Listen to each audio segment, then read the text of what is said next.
Alors, s'il vous plaît. Alors, Maître Roig, bienvenue. Vous avez 15 minutes pour faire votre présentation, suivre un échange avec les membres de la Commission. S'il vous plaît, donnez-nous votre nom, votre titre, ainsi que ceux qui vous accompagnent. Et les prochaines 15 minutes, c'est à vous. Parfait, merci.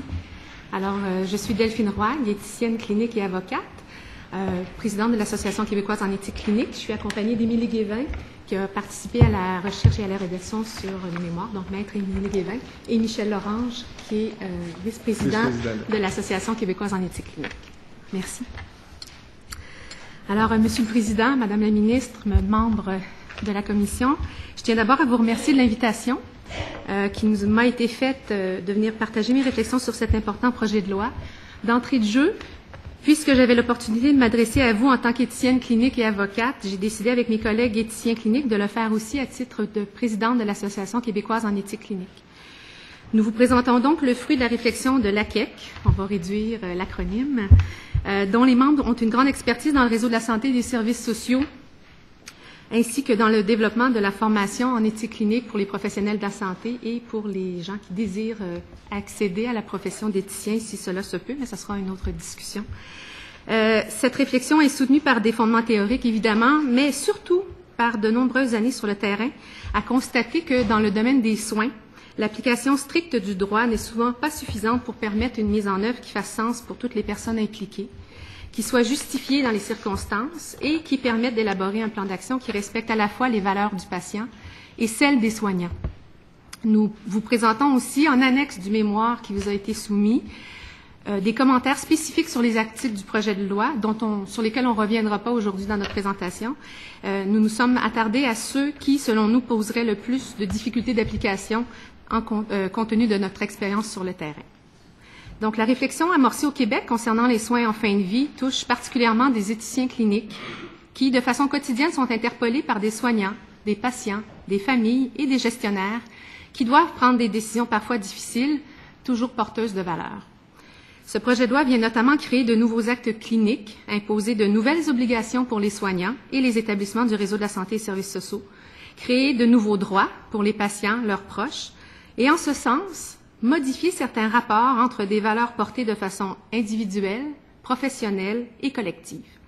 Nous souhaitons que l'éthique clinique puisse, autant que faire se peut, faciliter la prise en compte de ces valeurs dans un processus qui soit respectueux des individus qui porteront ces valeurs. Nous effectuerons donc quelques commentaires généraux sur le projet de loi pour ensuite vous présenter nos 7 recommandations. D'abord, une offre de soins palliatifs bonifiée et étendue à l'ensemble du Québec, qui est l'idée principale du projet de loi. Donc, nous soulignons évidemment la volonté affirmée des parlementaires de donner un accès à tous les Québécois à des soins de vie de qualité, y compris à des soins palliatifs. Nous soulignons aussi l'approche interdisciplinaire préconisée dans l'offre et la prestation de soins en fin de vie. Les approches collaboratives font maintenant partie de la pratique courante de la formation des professionnels et il importe d'appuyer fermement ces initiatives dans tous les établissements du réseau, mais aussi d'un établissement à l'autre afin d'assurer la continuité et la cohérence des interventions pour les patients. Or, il importe de reconnaître qu'il y a encore beaucoup à faire à différents niveaux avant de conclure à cet accès aux soins de fin de vie en continuité et en complémentarité pour tous. D'une part, les soins palliatifs, que l'on parle d'approche palliative ou d'unité de soins palliatifs, sont loin d'être accessibles.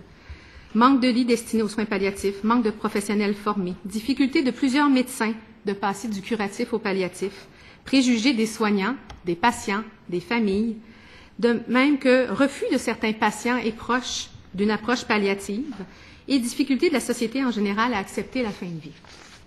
D'autre part, des difficultés à instaurer les formulaires de niveau d'intervention thérapeutique ou les formulaires qu'on appelle les formulaires de niveau de soins et surtout les enjeux liés à leur encadrement par un processus de communication interdisciplinaire avec le patient et ses proches nuisent aussi à la capacité de tous de voir et d'accepter l'arrivée de cette fin de vie.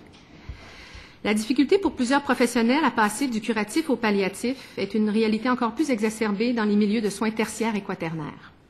Plusieurs médecins ont de la difficulté à faire corréler les objectifs de soins avec les objectifs de vie et la capacité de collaborer du patient, notamment parce qu'ils connaissent parfois mal leurs patients dans leur dimension psychosociale et spirituelle, qu'ils ne sont pas prêts ni capables d'établir des niveaux d'intervention thérapeutique dans les règles de l'art.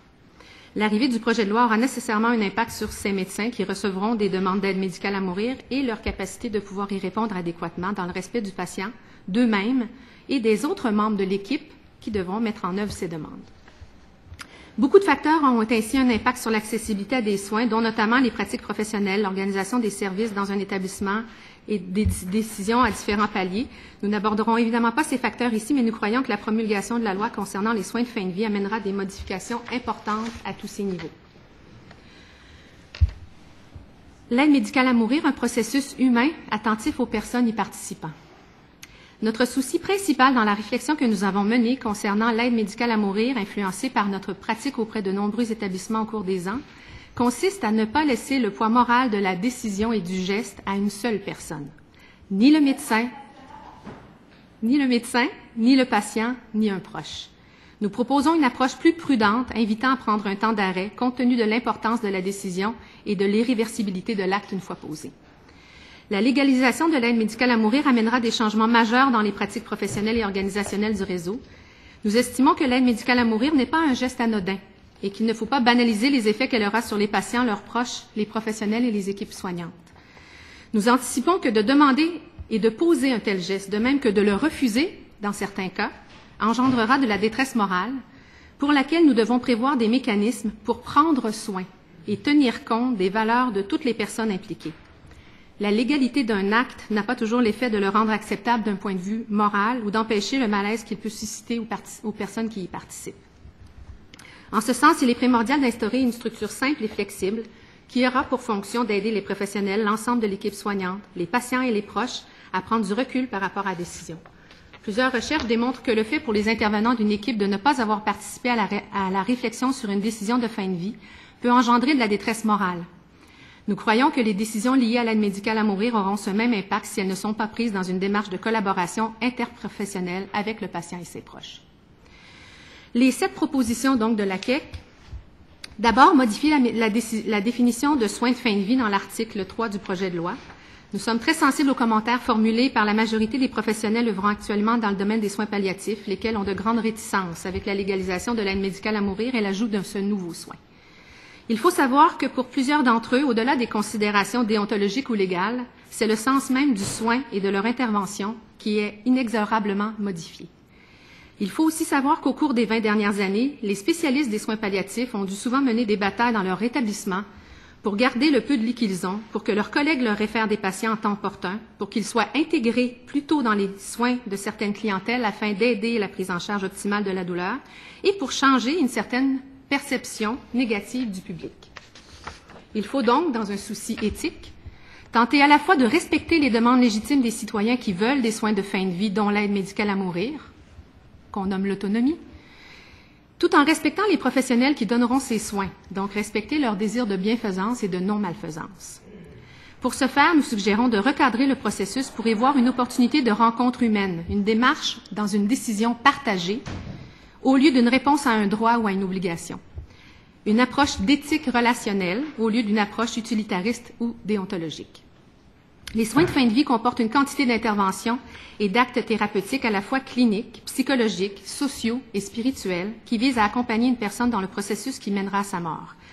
Cela peut se faire sur une durée plus ou moins longue selon la maladie en présence, la capacité du médecin, du patient et des proches d'accepter cette fin de vie imminente et les soins et interventions qui seront alors offerts et donnés. Nous rejoignons ainsi la position émise par différentes instances quant au fait de reformuler la décision de soins de fin de vie afin de ne pas l'assimiler ou la réduire à celle de soins palliatifs.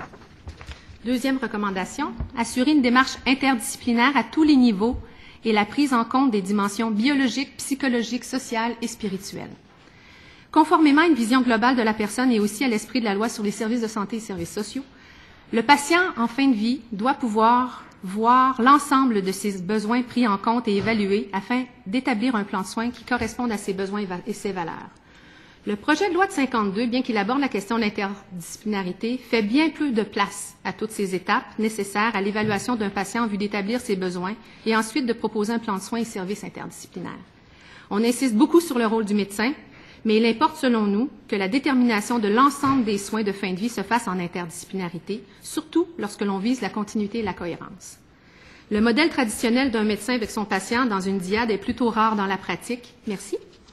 particulièrement dans les établissements à mission universitaire, refaire l'histoire d'un patient et connaître ses besoins physiques, psychologiques, sociaux requiert nécessairement cette approche interdisciplinaire. Mettre en place une structure de réflexion éthique pour les demandes d'aide médicale à mourir et les soins de fin de vie qui soulèvent des enjeux particuliers.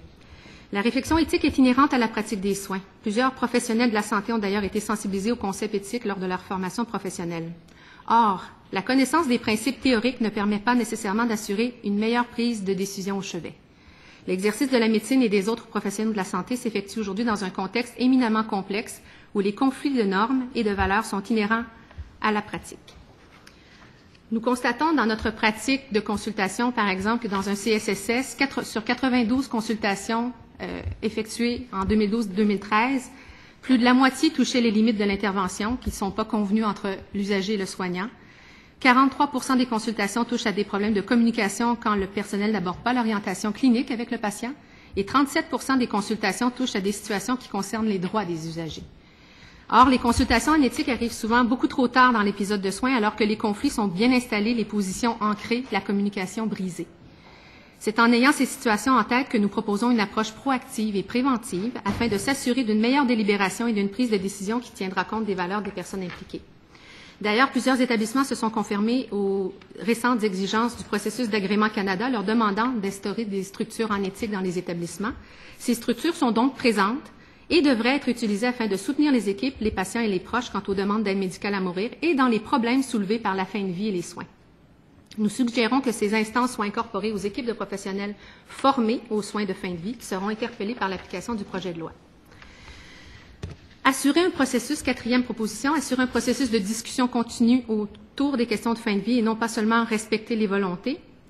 Donc, le projet de loi présente un programme clinique de soins de fin de vie qui devra être élaboré par les établissements et laisse l'essentiel de cette gestion interne au conseil des médecins dentistes et pharmaciens. Nous suggérons que pour assurer l'interdisciplinarité, la continuité et la cohérence des soins, l'ensemble des conseils cliniques, donc conseil multi, conseil des infirmiers et infirmières, soient impliqués dans l'établissement d'un programme interdisciplinaire de soins de fin de vie. Il ne faut pas oublier que la continuité doit être assurée tout autant à l'intérieur que d'entre différents établissements. Arriver seulement à identifier une personne responsable constituera en soi un grand défi.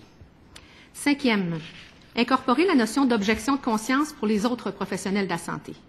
Dans la mesure où les médecins peuvent faire valoir l'objection de conscience pour refuser de donner suite à une demande d'aide médicale à mourir, et étant donné que le projet 52 encourage une approche interdisciplinaire, nous croyons important que d'autres professionnels puissent eux aussi exercer cette objection de conscience. Comment, en effet, pourrait-on légitimement n'accorder ce droit qu'aux médecins? Bien que plusieurs codes de déontologie professionnelle prévoient des énoncés à l'effet qu'un professionnel ne doit pas participer à un acte qui va à l'encontre de ce qui est généralement admis dans l'exercice de la profession, ce type d'objection de conscience n'est pas aussi fort que ce que l'on retrouve dans le code de déontologie des médecins. De plus, il demeure souvent qu'une hiérarchie dans les établissements fait en sorte que certains professionnels deviennent des exécutants pour d'autres professionnels. Les professionnels de la santé qui sont sous l'égide du Code des professions et de leur propre code de déontologie doivent chacun être en mesure de poser leur propre jugement clinique dans une situation donnée et pas seulement mettre en œuvre des requêtes effectuées par d'autres. Sixième recommandation, promouvoir les directives médicales anticipées, mais dans un contexte de maladie fatale, de fin de vie, de même que des soins appropriés et proportionnés dans une relation thérapeutique. Prévoir les soins que l'on voudrait recevoir au moment où l'on deviendrait inapte et que la fin de vie est envisagée ou qu'un traumatisme subi nous laisse dans un état que l'on jugerait inacceptable est une chose. Déterminer à l'avance les soins et services que l'on voudrait recevoir en cas d'inaptitude de manière générale en est une autre. Une personne peut déterminer à l'avance certains soins ou certaines manœuvres qu'elle refuserait si elle devenait inapte. Cependant, le verbe « déterminer » qu'on retrouve à l'article 45 du projet de loi fait en sorte qu'une personne pourrait décider unilatéralement des soins, ce qui pourrait donc impliquer des soins jugés disproportionnés ou inappropriés. Une personne ne devrait pas pouvoir exiger de tels soins. Il faut aussi savoir que dans le cadre de notre pratique, nous avons plus souvent eu affaire avec des demandes de traitement inappropriés par des patients ou leurs proches, voire même des demandes d'acharnement thérapeutique. Nous avons aussi beaucoup de demandes de professionnels qui s'interrogent sur les limites de l'intervention lorsque le patient ne collabore pas, qu'il nuit au traitement. Le droit à l'autodétermination ainsi mis de l'avant dans notre société peut donc avoir des effets pervers. Finalement, septième recommandation, être sensible aux aspects éthiques et au sens de ces changements, que ces changements apporteront pour les patients. Alors, la volonté d'encadrer les soins de fin de vie est légitime et nous ne pouvons qu'appuyer les mesures qui permettront aux Québécoises et Québécois d'avoir accès à une fin de vie digne, qui respecte leurs valeurs et qui leur permettent de recevoir des soins les plus appropriés dans les circonstances. Or, pour plusieurs personnes, qu'il s'agisse de citoyens, de médecins ou d'autres professionnels de la santé, la fin de vie n'est pas envisageable. Elle demeure l'ennemi à vaincre, elle fait peur, elle ne fait pas l'objet de discussions, de réflexions. Rendre accessibles les soins de fin de vie, y compris les soins palliatifs, la sédation palliative et l'aide médicale à mourir, c'est forcer plusieurs individus à faire face à la mort, celle des autres, mais aussi la leur. À une époque où les valeurs sont relatives, où les rituels ont été mis de côté, où l'autonomie est érigée en dogme dans les rapports entre les individus, mais aussi entre les individus et l'organisation et l'État, il faut s'attendre à ce que ces changements provoquent des bouleversements. À l'heure actuelle, notre expérience en éthique clinique sur le terrain nous laisse aussi à penser que les intervenants qui feront face aux décisions et aux gestes d'aide médicale à mourir n'ont pas la formation ni le soutien nécessaire pour gérer la complexité des situations de fin de vie, ainsi que la charge émotive qu'elle véhicule pour tous. Il est donc impératif qu'une réflexion éthique interdisciplinaire se fasse en amont des décisions, ainsi qu'en rétroaction, ce qui permettra à la commission que vous voulez former de pouvoir avoir des données plus qualitatives au lieu que seulement quantitatives sur le type d'acte qui est posé et qui permettra aussi au CMDP d'avoir d'autres choses à dire que de parler des protocoles cliniques. En conclusion, nous espérons que nos commentaires et réflexions seront utiles au processus en cours. Nous sommes reconnaissants d'avoir été invités et d'avoir pu apporter un point de vue différent, mais qui rejoint tout de même celui manifesté par plusieurs groupes et individus lors des audiences de la commission.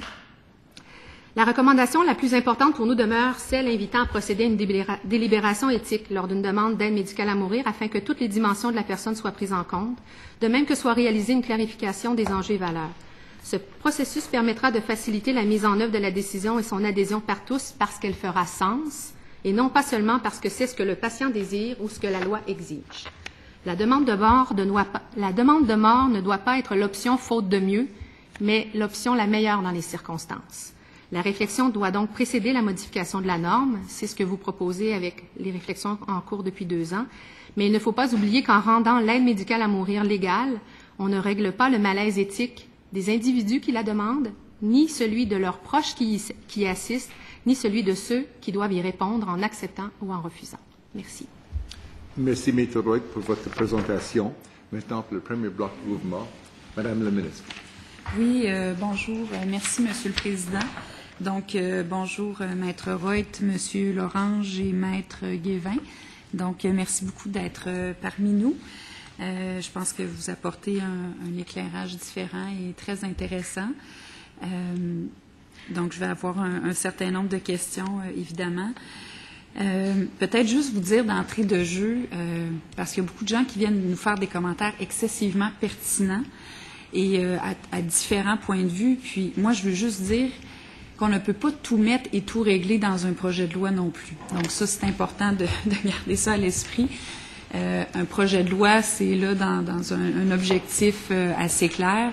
Par ailleurs, on a voulu mettre quand même beaucoup d'éléments pour qu'on ait l'approche la plus cohérente, la plus globale en fin de vie, pour pouvoir accompagner correctement et le mieux possible les gens en fin de vie. Mais c'est certain que je dirais que quand on parle de médecine, de manière d'approcher les choses, de comment on va travailler avec les patients, les familles, l'interdisciplinarité, je pense qu'il y a un bout qui peut être fait dans un projet de loi, mais il y a beaucoup, beaucoup de choses, évidemment, qui relèvent de la pratique de la médecine, des équipes de soignants, de comment on organise les choses dans les établissements. Donc, je ne dis pas que c'est ça votre intention, que tout ce que vous nous avez dit, c'est que ça se retrouve dans le projet de loi, mais ça, je pense que c'est important. Parce qu'un projet de loi, ça a un objectif, c'est de venir établir un cadre juridique et non pas de venir tout réformer les pratiques ou la manière de faire en médecine et tout ça. Je trouve ça très intéressant, bon, tout ce que vous abordez en lien avec l'interdisciplinarité, les comités d'éthique aussi. J'étais curieuse de savoir parce qu'en fait, là, évidemment, compte tenu de la loi, vous l'abordez beaucoup sous l'angle, par exemple, de l'aide médicale à mourir, mais évidemment, à chaque jour, il y a des décisions d'arrêt de traitement qui se prennent, de refus de traitement. Et donc, il y a rien qui existe dans la loi concernant, je dirais, comment on répond à ces demandes-là, comment on peut faire intervenir ou non le comité d'éthique. Donc, comment concrètement est-ce que vous êtes, parce que pour moi, il y a des décisions excessivement difficiles qui doivent se prendre au quotidien. Puis moi, je vous dirais qui doivent être pas mal aussi difficiles, sinon plus, qu'une question d'aide médicale à mourir pour une personne pour qui il peut rester 3 ou 4 jours à vivre, versus un enfant qui est, à qui on décide qu'il a 12, 15 ans, est-ce qu'il va prendre une autre chimiothérapie quand il est déjà très, très malade? Qu'est-ce que ça va avoir comme effet quand on sait que, par exemple, il n'y a à peu près pas de chance que les choses aillent mieux? Une personne qui décide d'arrêter un traitement, d'être débranchée, bon, tout ça, là.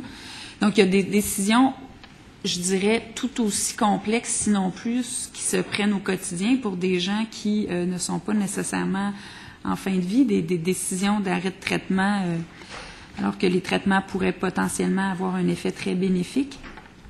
Donc, est-ce que c'est beaucoup entre le médecin et le patient, ces décisions-là, je dirais, au quotidien? Est-ce que l'équipe interdisciplinaire et le reste de l'équipe est impliqué, les infirmières, les comités d'éthique? À quel point vous êtes impliqués ou non? Ça dépend des médecins, ça dépend des patients, ça dépend des établissements. Il y a autant de façons de faire. Il y a des équipes qui vont fonctionner plus en interdisciplinarité que d'autres. Il y a des gens, il y a des établissements où les structures en éthique sont plus incorporées dans l'établissement, plus connues par les soignants, ce qui fait en sorte que les gens vont plus facilement nous incorporer dans la prise de décision quand il y a des questionnements. Mais ce qui ressort beaucoup, je vous dirais, et là, je porte pas de jugement, mais ce qui ressort beaucoup dans tous les milieux où j'ai travaillé dans les 15 dernières années et en parlant avec mes collègues, c'est on a beau faire du travail incroyable au niveau des organisations, au niveau des facultés d'enseignement des sciences de la santé pour favoriser l'interdisciplinarité, c'est pas simple. C'est pas simple et c'est pas toujours bien fait.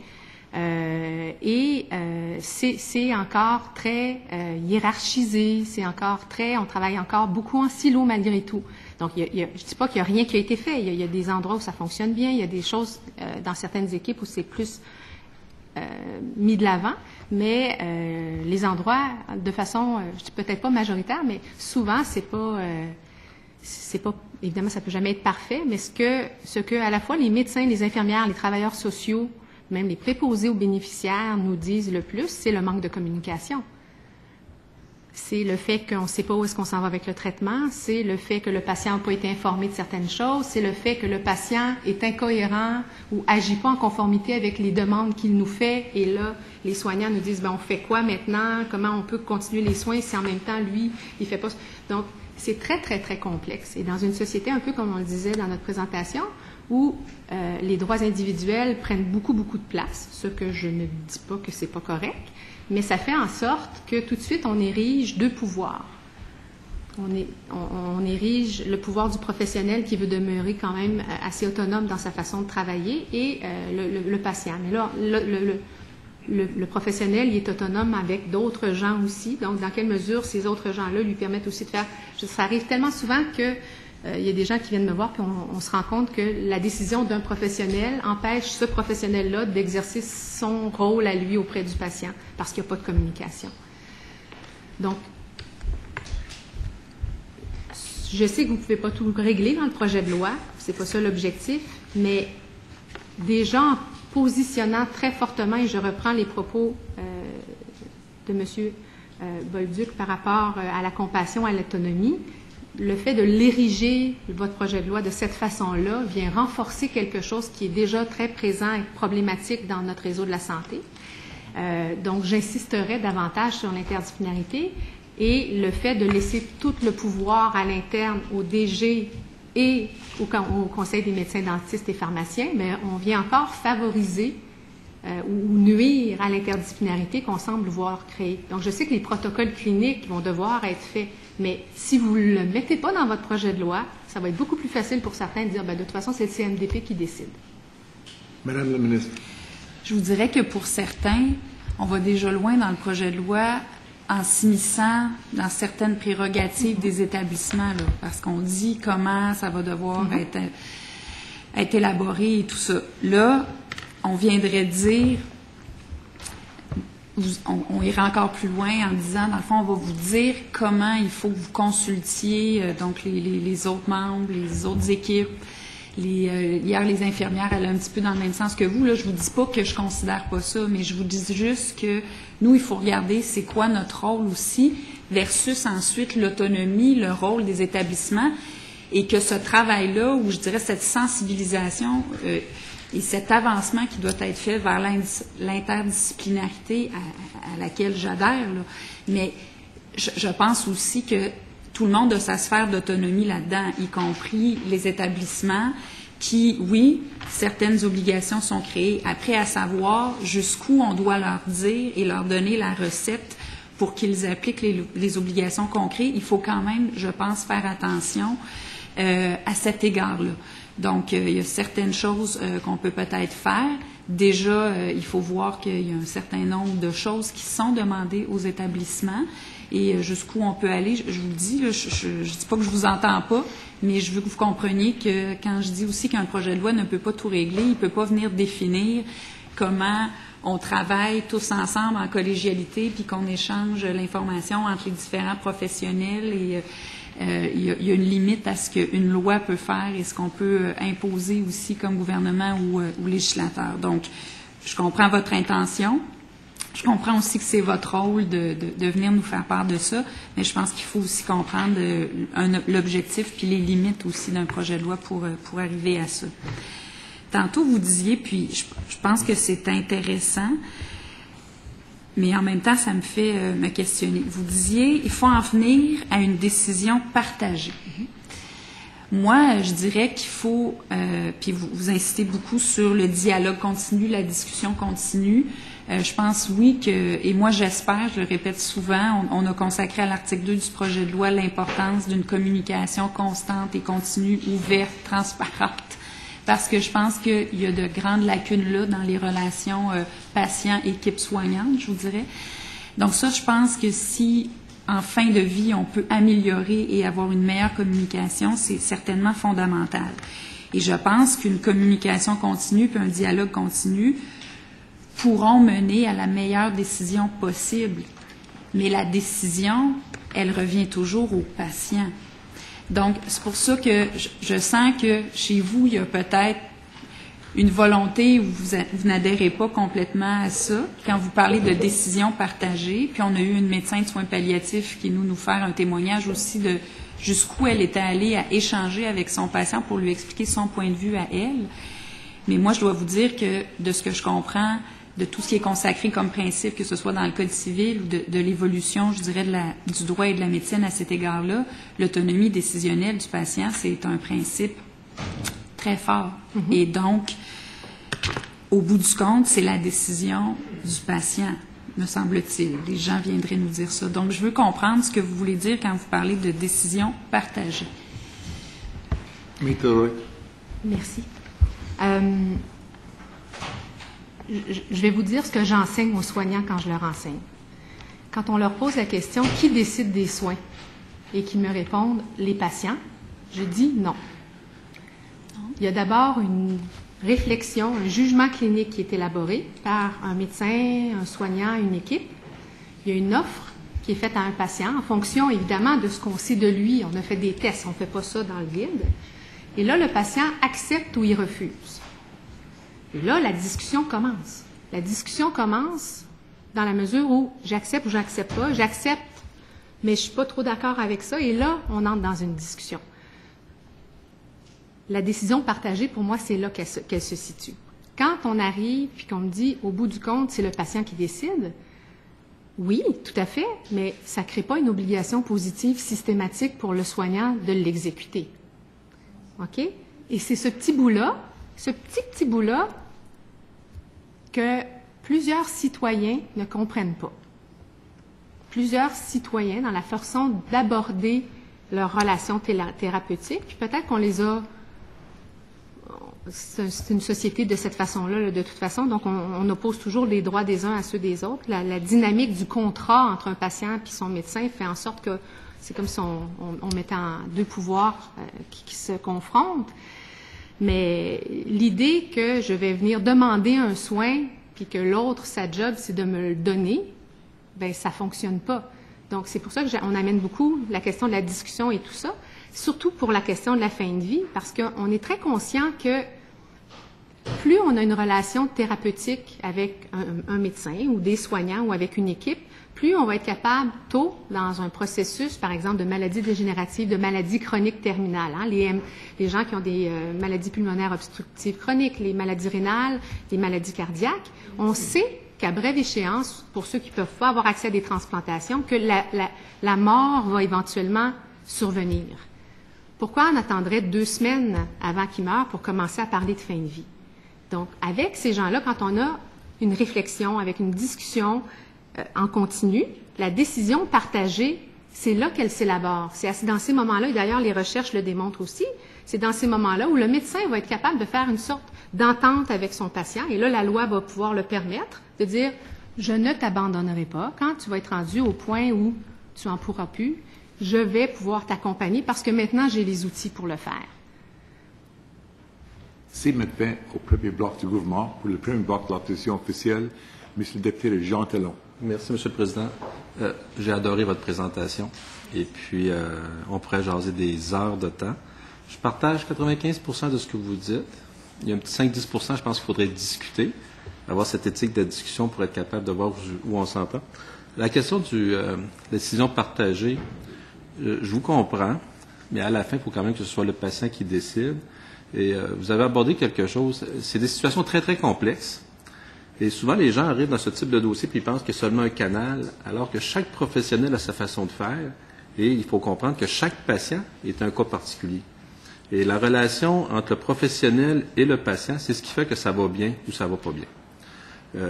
J'ai adoré des suggestions, entre autres, toute la question de l'éthique clinique, là.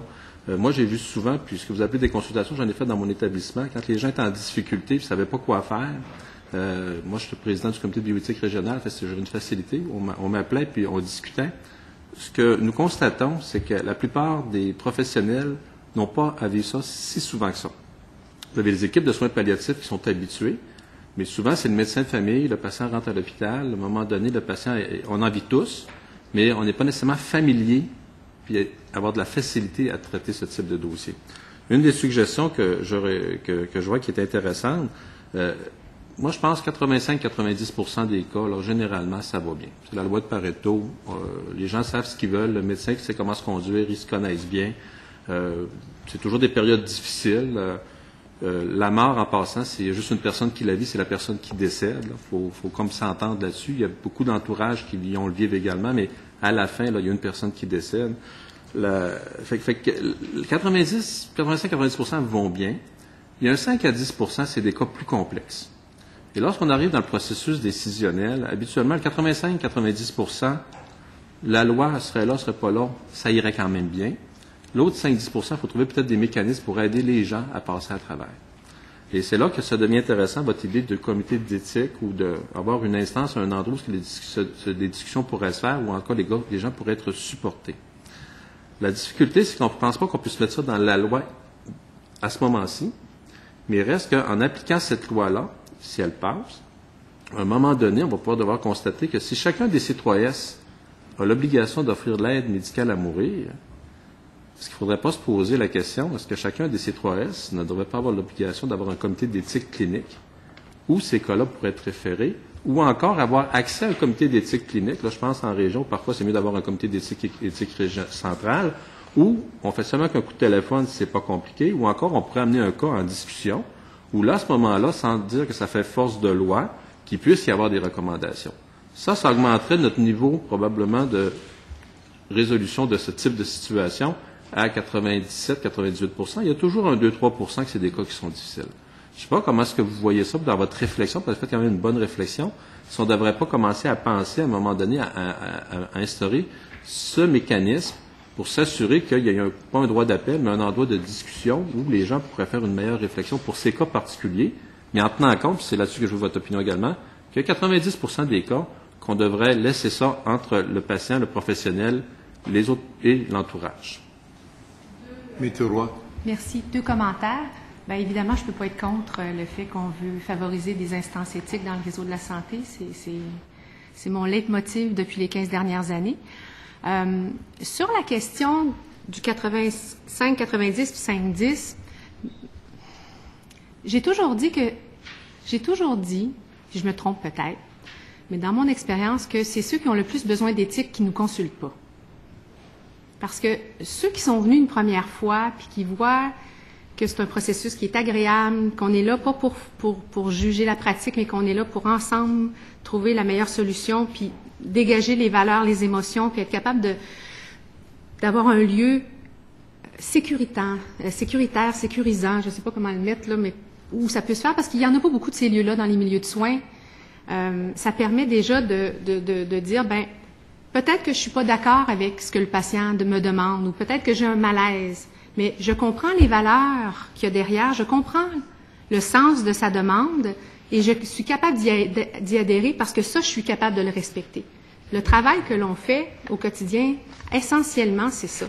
Donc, quand vous me dites le 5 à 10 % versus le 85-90, je me dis, ben le 85-90, ils peuvent vivre le malaise quand même. C'est pas parce qu'il y a un conflit. Ça leur ferait peut-être juste du bien de venir dire, OK, je suis pas dans le champ, j'avais vu les choses de cette façon-là, j'avais pas pensé, peut-être que j'aurais pu travailler avec la travailleuse sociale, juste. Puis c'est pas besoin de voir l'éthicienne, là. Quand on parle de structure, c'est une structure interdisciplinaire dans laquelle il y a quelqu'un en éthique parce que ça aide d'avoir quelqu'un qui est formé. Ça, c'est la première raison. La deuxième raison pour laquelle j'hésite, c'est la question de la reddition de comptes, dont on a parlé dans nos commentaires sur le projet de loi en lui-même. La reddition de comptes telle que demandée aux établissements est très mécanique, est très quantitative, et il n'y a rien à ce moment-là qui nous permet de savoir comment ça s'est passé, comment les proches ont réagi, comment le patient a réagi avant, comment l'équipe, est-ce qu'il y avait, etc. Comment on peut mieux apprendre des prochaines situations si on se fait pas finalement un genre d'inventaire des situations. Puis je dis pas peut-être toute la vie, là, mais les 2 premières années, les 5 premières années de mise en place du projet de loi pour au moins avoir du matériau vraiment, entre autres, vous en parlez dans le mandat de la commission, pour avoir des experts qui viendraient vous en parler, bien là, il y aurait les gens déjà sur le terrain, faire des recherches, on a déjà des données cumulées. Donc, moi, je trouve que ça viendrait bonifier le processus. Monsieur le député Jean Talon. Monsieur le Président, on discute pour discuter. Mon expérience que j'ai vécue, moi, c'est qu'à partir du moment qu'on a formé un comité d'éthique clinique, il y a un apprentissage de tout le groupe qui se fait en même temps, et puis il y a une progression. Parce qu'on est dans un dossier où si les gens s'imaginent que du jour au lendemain, tout va bien fonctionner, c'est pas comme ça. Mais il y a un apprentissage qui se fait, puis même ceux qui n'ont pas eu de cas finissent par rencontrer des gens, les infirmières, les pharmaciens. Il ne faut pas oublier, les pharmaciens, dans tous les cas de soins palliatifs, sont très, très impliqués.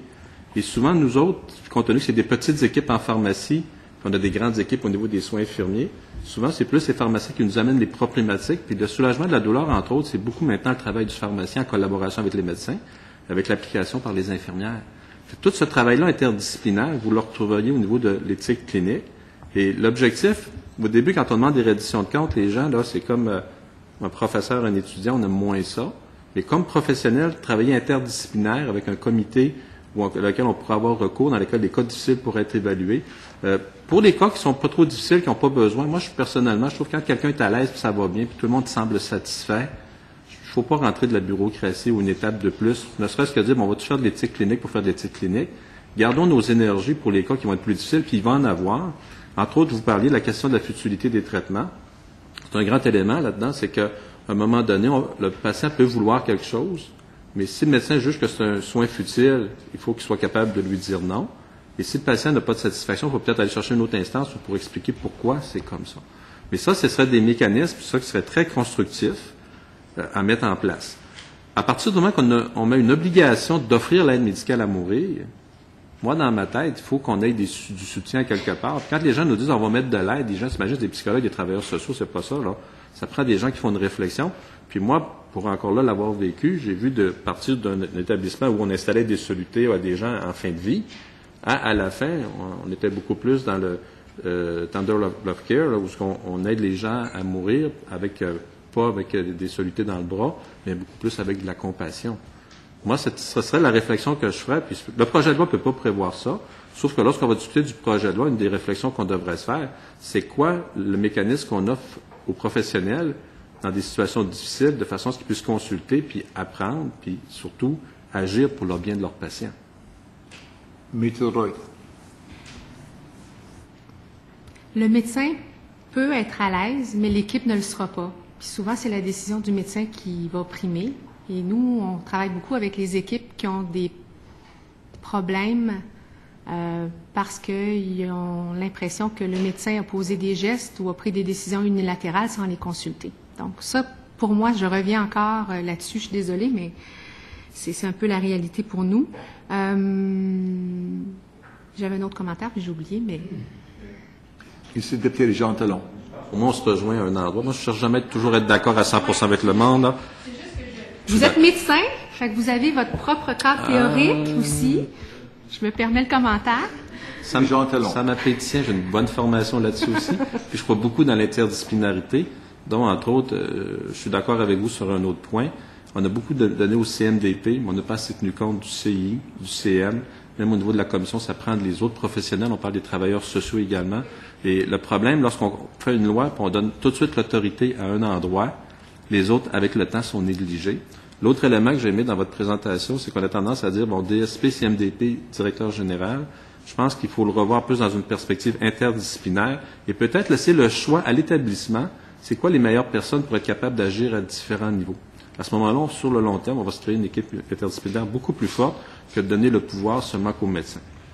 Et je sais que on a tendance, comme médecin, à dire c'est nous autres qui prenons les décisions, mais dans ce monde-là, on n'est pas là. Surtout que moi, ce que j'ai vu souvent, je le rappelle, au niveau des pharmaciens, c'est souvent eux autres qui sont le plus près des patients parce qu'ils les voient. Puis l'avantage du pharmacien est souvent de certaines équipes de soins palliatifs, ils s'occupent de tous les patients. Tandis que si tu es médecin de famille dans certains établissements, tu vas avoir un cas à l'occasion, fait que tu en vois moins. Fait que c'est pour ça que je pense qu'il faut partager à ce niveau-là. En tout cas, j'ai beaucoup aimé votre présentation. Alors, ici, maintenant, au premier bloc de la position officielle, au deuxième bloc du gouvernement, Madame la ministre. Oui, j'aimerais ça que vous reveniez. Je pense que vous l'avez dit tout à l'heure, le nombre de situations, je ne sais pas si vous parliez de 47%, mais que les comités d'éthique regardent qui ont un lien avec la fin de vie. Est-ce que vous nous avez dit ça? Ou il n'y avait pas de données sur la fin de vie comme telle? Vous aviez comme 3 catégories. Catégorie qu'on avait, 54% des consultations touchaient les limites sur 92. Donc, ce qu'il faut savoir aussi, là, c'est que la majorité des comités d'éthique ou des instances en éthique n'ont pas de statistiques. Donc, vous êtes chanceux qu'on puisse vous en amener. 54% donc des consultations touchaient les limites des interventions qui ne sont pas convenues. Donc, c'est la question des niveaux de soins. La question de, on sait pas vraiment ce que le patient veut. On a un plan de soins qui est peut-être pas clair avec ses objectifs à lui parce que ça n'a pas été vraiment établi. 43% des consultations touchent à des problèmes de communication quand le personnel n'aborde pas l'orientation clinique avec le patient, donc quand il y a des décisions un peu unilatérales qui sont prises. Ça, c'est dans un CSSS, là. Et 37% des consultations touchent à des situations qui concernent les droits des usagers. Je vous dirais que moi, dans ma pratique en général, la majorité, et ça, on n'en a pas parlé dans notre présentation, mais il y a des commentaires qui ont été faits sur le projet de loi à cet égard. Dans ma pratique, la majorité des consultations qu'on a, ça concerne l'aptitude à consentir ou à refuser des soins. Et donc, c'est pour ça que là-dessus, on a fait beaucoup de commentaires. Vous verrez ce que vous en faites. Mais c'est pas simple, la détermination de l'aptitude. Vous semblez prendre une tangente dans le projet de loi qui reprend finalement les critères de Pinel ou de la Nouvelle-Écosse avec les 5 questions. Mais il reste quand même qu'il y a beaucoup de milieux où comment on le met en œuvre, tout ça. Puis la 5e question, étant, est-ce qu'il y a quelque chose dans l'état du patient qui fait qu'il pourrait ne pas comprendre ce qu'on vient de lui expliquer finalement? C'est souvent là, quand vous savez que 40 à 60% de la population québécoise est analphabète fonctionnelle, quand on a des troubles de cognition importants, on a des troubles de santé mentale non diagnostiqués, des fois aussi des problèmes de littératie, tout ça, ça vient... c'est pas simple la détermination de l'aptitude, ou en tout cas, et on veut pas rendre les gens inaptes, parce qu'on se rend bien compte, ça aussi c'est des choses qu'on a beaucoup dans nos milieux, où il y a on va chercher des ordonnances de traitement ou d'hébergement, avec toute la compassion et la bienfaisance, mais qu'on peut pas mettre en œuvre finalement, parce que le patient est quand même assez apte pour refuser puis pas collaborer. Donc là, des fois, là, les clients, les soignants viennent nous voir, mais ils nous disent, bon, on fait quoi? Et j'ai dit, vous avez, comment dire, vous êtes allé chercher la loi, la norme qui est valide, mais vous ne pouvez pas la mettre en œuvre. Donc, il faut trouver. Donc, ça aussi, c'est des questions qu'on soulève. Nous, c'est surtout des questions d'aptitude. Oui, Monsieur Loranger.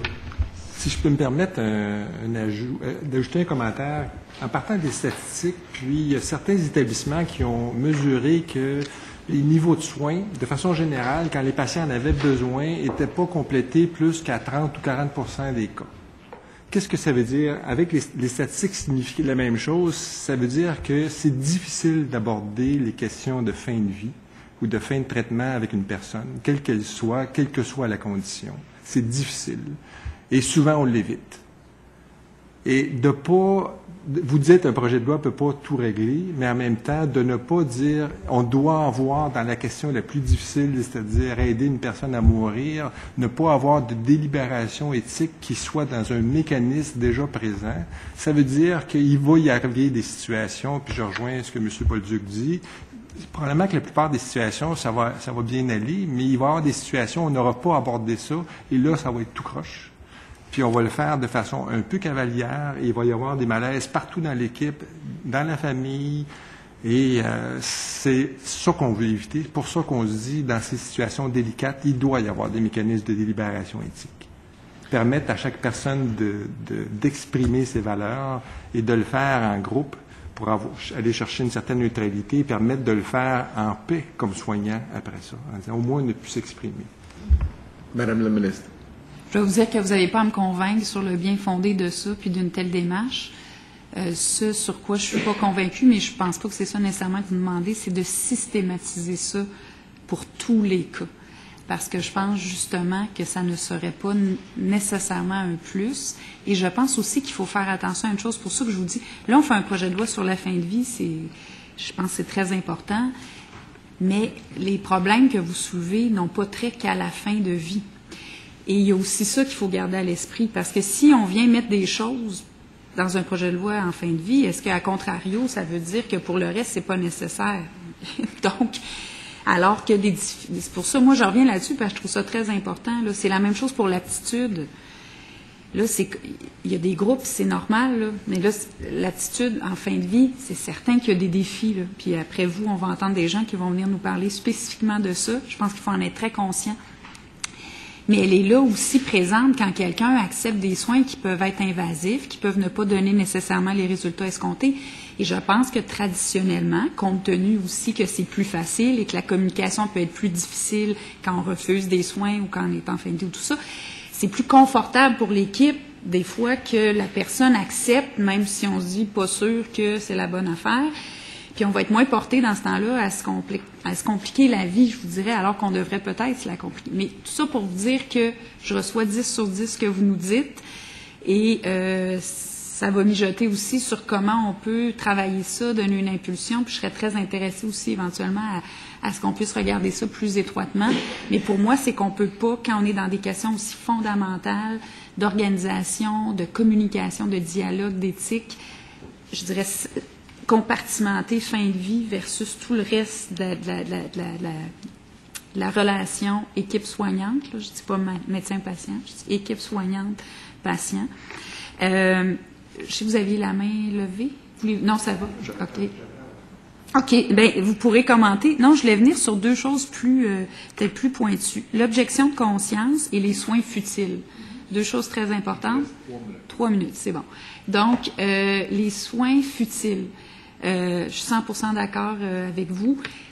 Il ne peut pas y avoir de droit, créance, de dire « je veux tel soin » alors que le jugement du médecin dit « ça n'a aucun sens dans les circonstances de venir vous donner des antibiotiques, exemple, alors que votre décès est imminent. » ou bon.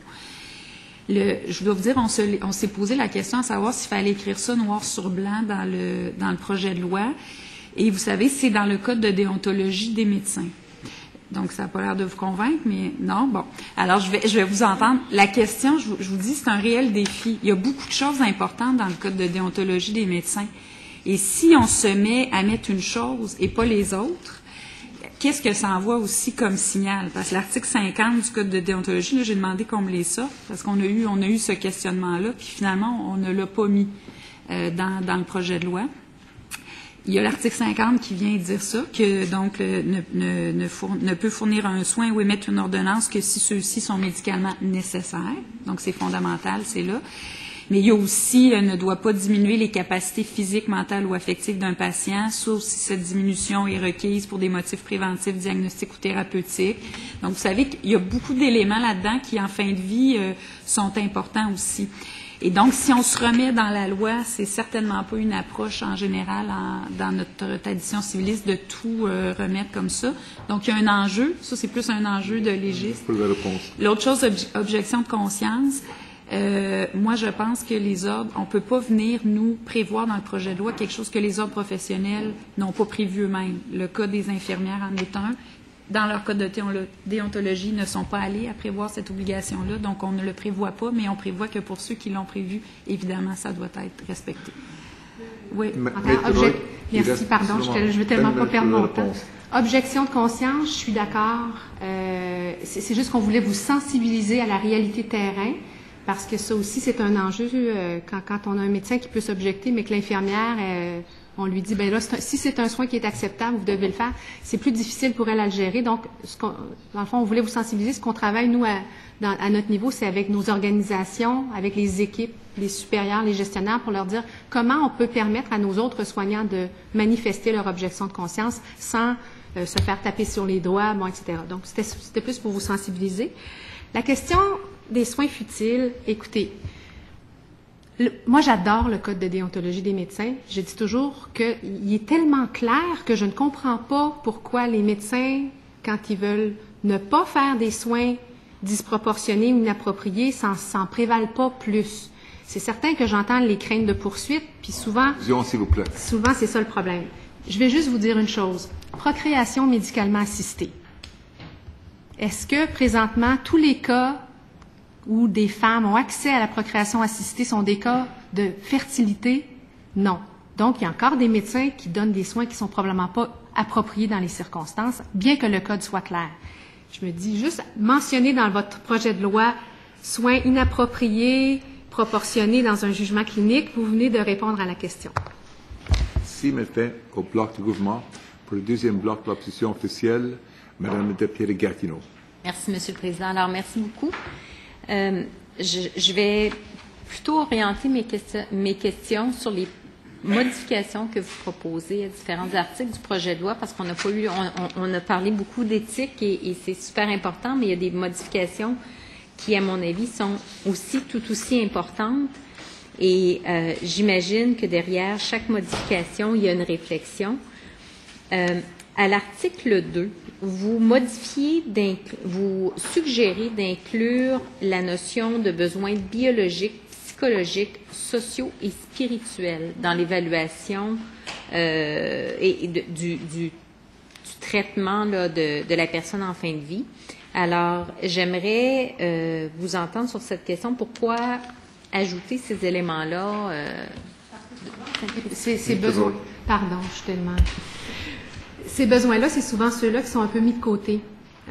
Évidemment, le besoin clinique, physique, c'est le premier, il est pris en charge. Mais toute la question du psychologique, social et spirituel, surtout quand on parle de questions de soins de vie, on pense que c'est encore plus important de l'aborder. C'est, pour moi, ce qui va permettre d'assurer l'interdisciplinarité davantage et soutenir. Puis c'est conforme, évidemment, à la loi sur les services de santé et services sociaux quand on parle de personnalisation des soins. Madame la députée Gatineau. Vous ajoutez également à l'article 2 une modification qui est quand même importante et puis je s'inscrit peut-être dans le cadre de certaines recommandations qu'on a eues. Dans votre définition de soins de fin de vie, vous suggérer que la modification, en fait, qu'on retire palliatif après le mot soins, donc que les soins de fin de vie soient définis comme les soins offerts aux personnes en fin de vie, y compris les soins palliatifs, la sédation palliative terminale, de même que l'aide médicale à mourir. Donc, c'est une distinction qui est quand même substantielle parce que on inclut au départ soins palliatifs et puis on a eu toutes sortes de commentaires, entre autres, provenant des gens qui œuvrent en soins palliatifs, qui n'étaient pas du tout à l'aise avec la façon dont c'était présenté. Donc, j'aimerais vous entendre un petit peu sur cette suggestion que vous nous faites. Maître Roy. C'est exactement dans la même veine. On était très sensible aux arguments des spécialistes des soins palliatifs. Je me souviens, je retiens pas les noms, mais le chef de soins palliatifs, par exemple, de McGill, disait s'il y avait, je sais pas combien d'ingénieurs qui vous disaient que tel plan de pont est voué à tomber, puis que vous l'écoutiez pas, ça serait, bon, comment ça se fait que parce que tout le monde en soins palliatifs vous dit que ça n'a pas de bon sens, vous les écoutez pas, là? Je paraphrase, je suis désolée. Mais pour nous, c'était d'avoir cette sensibilité-là d'abord. Dans un deuxième temps, les soins de fin de vie, ce n'est pas que les soins palliatifs. Et d'ailleurs, quand on parle des formulaires de niveau de soins, le problème que l'on a, au lieu de parler de soins de confort, quand on parle de soins palliatifs, il y a une réaction viscérale même de plusieurs patients qui disent « Un instant, je suis pas rendu en soins palliatifs. » Et là, il faut leur expliquer « Non, non, c'est une approche palliative parce que éventuellement, puis là, on veut soulager votre douleur. » Donc, le mot « soins palliatifs » est vraiment très, très, très chargé. Et donc, on se disait, ben, ce sont les soins. Les soins de fin de vie, c'est des soins qui sont offerts en fin de vie. Donc, il y a une pléiade de soins qui peuvent être offerts, y compris, évidemment, les soins palliatifs, la sédation terminale, de même que l'aide médicale à mourir. C'était vraiment pour essayer de trouver une façon de rallier tout le monde. Madame la députée Gatineau. Dans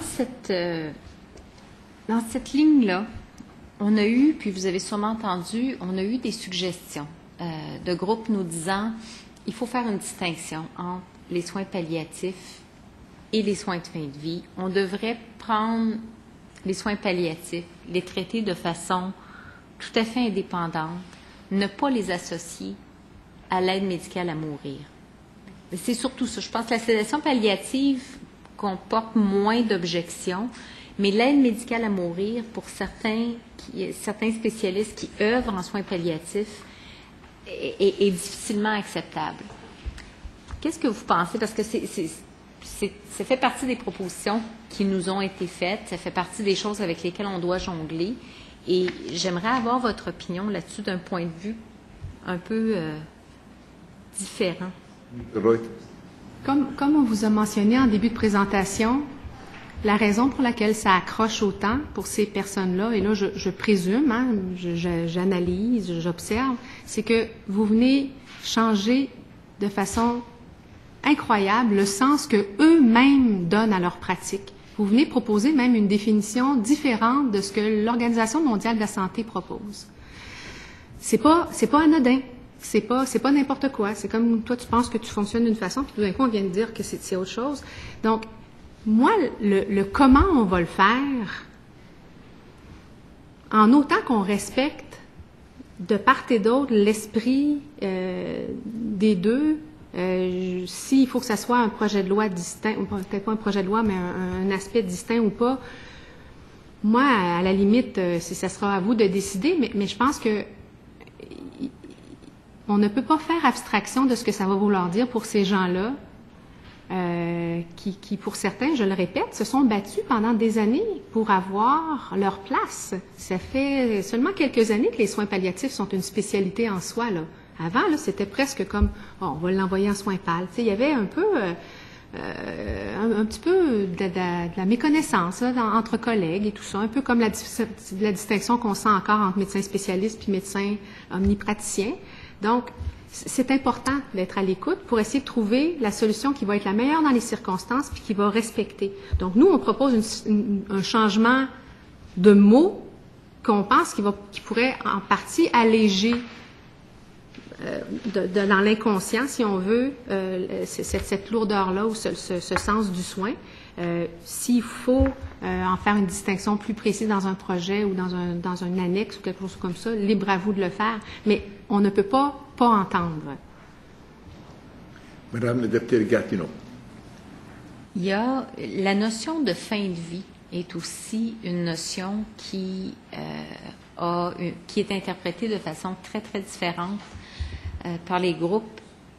Est-ce que vous auriez une référence pour nous? Est-ce que vous aviez une idée de ce qui pourrait être considéré comme la fin de vie dans le cadre de ce projet de loi-là? Parce que c'est tellement élastique comme notion Et puis, ça aussi, ça fait en sorte qu'il y a énormément de craintes face au projet de loi. Vu que la fin de vie n'est pas clairement définie, pour certains, la fin de vie, comme notre éminent collègue nous dit, la fin de vie commence au moment de notre naissance. Et donc, ça peut faire en sorte que certaines personnes, certains groupes ont des appréhensions démesurées face à l'adoption éventuelle du projet de loi. Est-ce que c'est un élément avec lequel vous avez jonglé, comme on peut dire? Maître Roy. Jongler, oui, évidemment. Je peux pas dire que je suis spécialiste des termes, de la terminologie pour être capable de vous donner une opinion. J'imagine que M. Doucet, demain, va pouvoir bien répondre à votre question là-dessus. Par contre, chaque cas est un cas d'espèce. La fin de vie, c'est quelque chose qu'on essaie d'arrêter pour que ça fasse du sens, pour qu'on puisse savoir qu'on parle de la même chose quand on parle entre nous, quand un médecin ou une équipe parle avec un patient. Mais la fin de vie, c'est plus ou moins long, pardon. C'est pour ça aussi, par exemple, c'est la confusion que créent un peu les soins palliatifs tels qu'on les organise présentement. Quand on a des critères de 1 mois à 3 mois pour entrer dans les soins palliatifs, ça veut dire qu'avant, tu n'es pas assez en fin de vie pour y avoir accès. Tu es un peu entre les deux. Puis mais dès qu'on va être sûr que tu vas être dans 1 à 3 mois, là, par contre, tu vas y avoir... Ça fonctionne pas. Ça fonctionne pas. Donc, la seule chose que je peux vous dire, c'est il va probablement falloir s'arrêter à une définition plus claire dans le cadre de ce projet de loi-là pour être capable de mieux guider la pratique. Mais il va toujours demeurer un gris qu'on peut pas... Une fin de vie dans une maladie dégénérative, c'est pas la même chose que dans un cancer. Puis quand on regarde, par exemple, les courbes pour les maladies cardiaques, les maladies cardiaques, les gens vont pas bien, on pense qu'ils sont en fin de vie, puis oups, ils reviennent, puis là, on en a encore pour un... Donc, chaque maladie a sa propre fin de vie. Alors, malheureusement, le temps s'est écoulé. Maître Roy, M. Lorange, Maître Guébin, merci d'être avec nous ici aujourd'hui et partager votre expertise. Je demande de Dr. Annie Tremblay et Dr. Pierre Gagnon pour prendre la place à la table et je suspends pour quelques instants seulement.